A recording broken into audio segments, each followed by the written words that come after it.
క్రీస్తునందున్న ప్రియులకు ప్రేమతో వందనాలు తెలియజేయుచున్నాను. జులై నెల 31వ తేదీ 2024. ఈరోజు దేవుడు మనకు చేస్తున్న వాగ్దానం ఏమిటనగా యెషయా గ్రంథము 41వ అధ్యాయము 13వ వచనం. నీ దేవుడనైన యెహోవానగు నేను, భయపడకుము, నేను నీకు సహాయము చేసేదనని చెప్పుచు నీ కుడి చేతిని పట్టుకొనుచున్నాను. ఆమెన్. నా ప్రియమైన సహోదరి సహోదరులారా, యేసుక్రీస్తు ప్రభుల వారిని విశ్వసించిన మనమందరం కూడా ఈ లోకానికి సంబంధించిన వారము కాదు.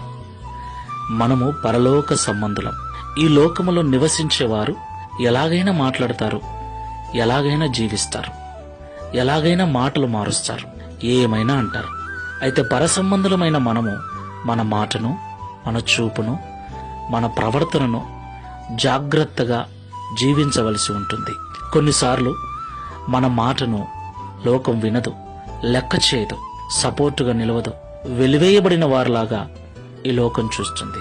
అలాంటి సమయము, అలాంటి సందర్భము ప్రతి క్రైస్తవుని జీవితంలో ఉంటుంది.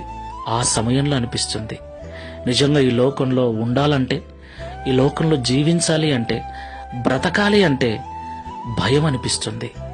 నిజంగా భయం అనిపిస్తుంది. అందరూ వ్యతిరేకులవుతారు. అవును ప్రియులారా, అందుకే ప్రభువు అంటున్నాడు, భయపడొద్దు, నేను నీ దేవుడనైన యెహోవాను, నీకు తోడుగా ఉంటాను, నీ కుడి చేతిని పట్టుకొని నీకు సహాయం చేస్తాను అని. దేవునికి మహిమ కలుగునుగాక. నా ప్రియమైన సహోదరి సహోదరులారా, దేవుని వైపు మాత్రం చూడండి. బంధువుల వైపు, స్నేహితుల వైపు, ఎవరి వైపు ఎక్కువగా చూడకండి, ఎవరి మీద ఎక్కువగా ఆధారపడకండి. సమయం వచ్చినప్పుడు అందరూ మనల్ని విడిచి వెళ్ళిపోతారు, కానీ దేవుడు మాత్రం ఎన్నటికీ చేయి వదిలిపెట్టడు. ఆయన ఉన్నాడన్న నిరీక్షణతో ఈ విశ్వాసపు యాత్రలో ముందుకెళ్దాం. ప్రార్థన చేసుకుందాం. కృపాసత్య సంపూర్ణమైన తండ్రి, మీకు స్తోత్రాలు చెల్లిస్తున్నాం.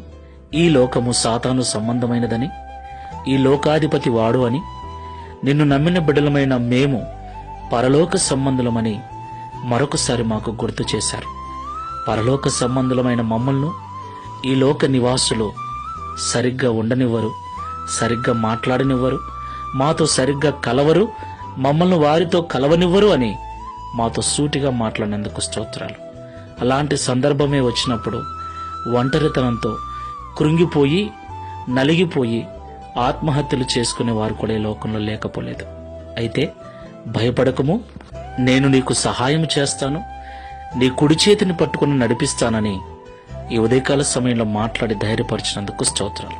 అలాంటి ఒంటరితనంలో, వెలివేయబడిన స్థితిలో, అందరూ ఉండి కూడా ఎవరూ లేని స్థితిలో భయంగా బ్రతుకుతున్న బిడలు ఎవరైనా ఉన్నట్లయితే ఈ మాటల ద్వారా ధైర్యపరిచి, బలపరిచి, ప్రార్థనాపూర్వకంగా ఈ విశ్వాసపు యాత్రలో ముందుకు వెళ్ళటకు సహాయం చేయమని, తద్వారా ఈ దిన వాగ్దానమును మా అందరి జీవితంలో నెరవేర్చి మీ నామమును మహిమపరచుకొనమని యేసు నామములో ప్రార్థిస్తున్నాము తండ్రి.